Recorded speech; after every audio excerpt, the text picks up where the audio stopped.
Hello বন্ধুরা, welcome to my sweet family. আমাদের my sweet ফ্যামিলিতে তোমাদের সবাইকে স্বাগত জানাই। এত গরমে বাচ্চাদের অবস্থা এতটাই খারাপ যে রোজ রাতে আমি চেষ্টা করছি ঘুমানোর আগে একটু স্পঞ্জ করিয়ে দেওয়ার। তারই ভিডিওটা তোমাদের সামনে তুলে ধরলাম। রাত্রিবেলা একটু স্পঞ্জ করে শোয়ালে সারাদিন তো লাফালাফি ঝাপাঝাপি করতেই থাকে। বিশেষ করে ক্যান্ডি এত দুরন্ত, এত দুষ্টু, তোমরা দেখতেই পাও। সারাদিন ও ছোটাছুটি লাফালাফি ঝাপাঝাপি করতেই থাকে। পুরো মুখ থেকে লোল বেরিয়ে সারা গা গলা বুক পর্যন্ত ভিজে থাকে। একটুখানি ফ্রেশ করে দিলে ওদেরও একটু ঘুমিয়ে শান্তি। ওদের স্পঞ্জ করাছিলাম, সেই ভিডিওটাই তোমাদের সামনে তুলে ধরার চেষ্টা করলাম। দেখো, যদি ভালো লাগে অবশ্যই লাইক কমেন্ট শেয়ার করে দিও। এটা গরমের সময় এটা ওদের জন্য খুব দরকার, কারণ ওদের রেগুলার বেসিসে তো স্নান করানো সম্ভব হয় না, কিন্তু একটু যদি স্পঞ্জ করে দেওয়া যায় ওরা অনেকটা রিল্যাক্স ফিল করে।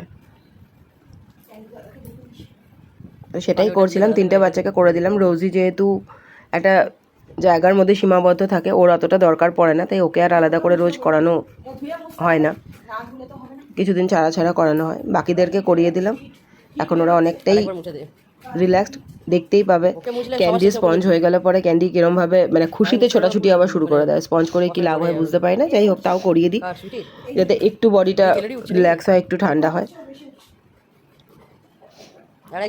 দেখো ভিডিওটা ভালো লাগলে অবশ্যই একটা লাইক কমেন্ট করো। তোমাদের কমেন্ট পেতে খুব ভালো লাগে। ভালো লাগলে অবশ্যই করো, ভুলে যেও না। আমাদের সাথে থাকো, পাশে থাকো, দেখতে থাকো। থ্যাংক ইউ সো মাচ আমাদের সাথে থাকার জন্য।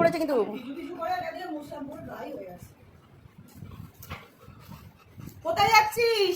এই ক্যান্ডি এদিকে আয়। আমি ওকে মুচি করাচ্ছি না কি করাচ্ছি আমি নিজেও জানি না, বুঝতে পারছি না। ওকে মুচি করে দিচ্ছিলাম, ওনাকে উঠে রিমোট পেছনে তা দিচ্ছে। দেখো দেখি ক্যান্ডি রিমোট পিছনে তা না দিয়ে মুঠিটা কর। দিদি ওয়েট করছে, কিন্তু না মুচু করে দিদিকে মুচু করাতে চলে যাবো আমি। রিমোট ছুট দিয়েছে। রিমোট পেছনে গিয়ে দৌড়াচ্ছে, কোথায় গেল? কি ওর পেছনে কে দৌড়াতে বললো? ক্যান্ডি তোকে কে দৌড়াতে বলেছে? এই যে একটুখানি রিল্যাক্সেশন হয়ে গেল। এই চুপ করে বস, বসতে বলেছে ক্যান্ডি আমি তোকে।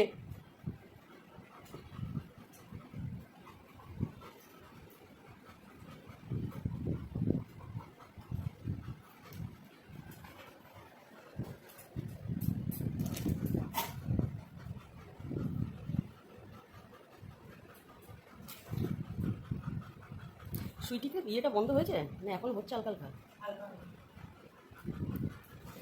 আমার মনে হলো তাই।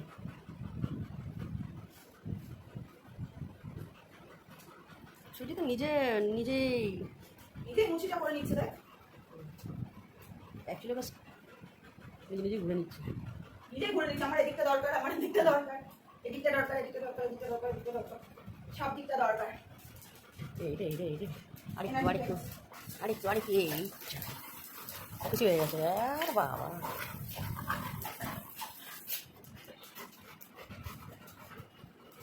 ক্যান্ডি কোথায় যাচ্ছিস? পটিতে পা যেন না পড়ে। অ্যাকচুয়ালি জানে এরপরে পেতু হবে, পেতু এরপরে পেতু ক্লিন হবে, এরপর পেতু দাম হবে, পেতু দাম। পেটু থেকে হিট বের হচ্ছে গো, ফুল হিট।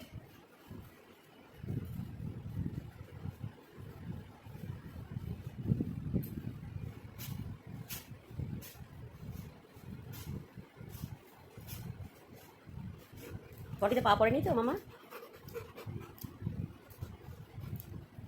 টেলে চন তো এই আবার ওর পেছনে দৌড়াচ্ছে দিই। এই রেস্ট হয়ে গেল, একটু মুচি হয়ে গেল, একটু এনার্জি পেয়ে গেল। আমার পাটায় আছে অবস্থা দেখুন শুরু হয়েছে ওদের।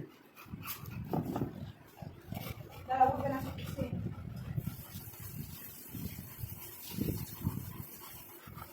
ওর দ্বিতীয় কাজ হচ্ছে রিমোট পিছনে দৌড়ানো। বের কর রিমোকে, রিমোকে বের কর, বের কর। রিমো এক থাপ্পড় মার দিদিকে, রিমো এক থাপ্পড় মেরে দে। কি শিক্ষা? দে রিমো।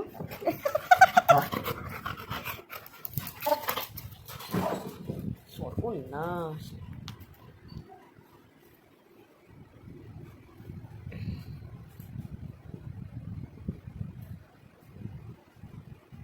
আরাম হচ্ছে, আরাম হচ্ছে। রকি অস্থির হয়ে গেছে, রকি হ্যাঁ ধর ধর, আসেন এদিকে। ওই তো এখানে আছে এই দেখ। ওই দেখো দেখেনি, ও দেখো এখানে আছে। ওইদিকে গাধাই, ওইদিকে। দেখতে পাইনি। আরে টুলের পাশে, ছমার পাশে দেখ। আমি দিতে পারিনি। আমাদের বাড়ি রাত্রিবেলাতে এসবই চলে, সবাই ঘুমিয়ে যায় আর আমাদের সারা রাত্রি এসব চলে। এদিকে চলে এসছো। দুই বাচ্চা হয়ে গেছে, লাস্ট বাচ্চা। আর এই বাচ্চাটাকে সাজিয়ে আমি হাফ নাই করে দিয়েছিলাম। ওকে ওই সাইড দিয়ে করা, নাহলে পুরো বিয়েতে ঢুকবে।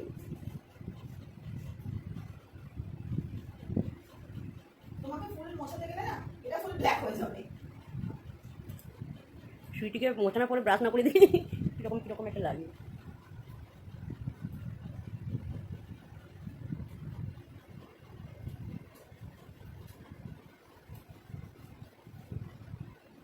রকিদা কিন্তু অত হিট নয় ভাই। ও তো অত লাফালাফি করে না তো। এদের গা যত সুইচি বা ক্যান্ডির গায়ে যত হিট, ওর গা কিন্তু কম্পারেটিভলি ঠান্ডা। ঠান্ডা। এটা হচ্ছে শান্ত বাচ্চা হওয়ার নমুনা। বল রকি। না ওর পগুলো গরম, না কিছু। কান কিন্তু নর্মাল। হিট বেরোচ্ছে না ওর গায়ে। যত হিট এদের দুজনের কাছে বেরোয়। এই যে আমি ওকে স্পঞ্জিটা করালাম রিল্যাক্সেশনের জন্য, ঘুম করবে বলে। করে লাভ নেই। হয়ে গেছে। কি লাভ হলো? কিছুই হয়নি।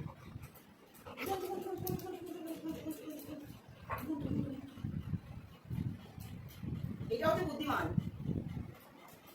এটা হচ্ছে বুদ্ধিমান যদিও নয়। নিজেকে সেভ করে। হয়ে গেছে আজকে। চলো। ডান। তিনজনের স্পঞ্জি রোজই তো আরামে ঘুমায় রাখে।